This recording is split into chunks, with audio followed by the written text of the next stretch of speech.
Drevna grčka istorija se datira od prve grčke civilizacije koja se zvala Minojska, a postojala je na ostrvu Krit otprilike oko 3500 godine pre nove ere do oko 1100. godine pre nove ere.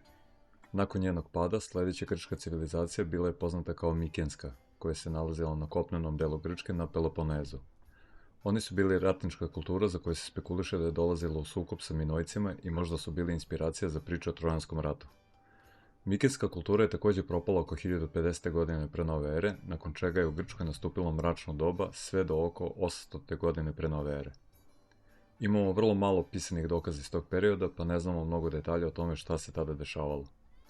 Zatim, tokom 8. veka pre nove ere, Grčka ulazi u arhaično doba, kada se razvijaju ključne karakteristike grčkog društva, pismo, poezija, razvoj gradova država i hoplitskih falangi. Pred kraj arhaičnog doba, oko 500. godine pre nove ere, grad država Atina svrgava aristokratske vladare i razvija prvu demokratiju u svetskoj istoriji. Tokom 5. veka pre nove ere, Grčka ulazi u klasično doba, u kojem je uspešno sprečila Persijsko carstvo da osvoji kopnenu Grčku. Tada su se desile poznate bitke kod Termopila i Salamisa. Nakon ratova sa Persijom, Atina postaje izuzetno bogata i moćna i tada se gradi čuveni Partenon. Krajem 5. veka pre nove ere, Sparta i Atina vode gotovo 30-godišnji Peloponeski rat. Na kraju tog rata, Atina je poražena, a Sparta je dominirala Grčkom.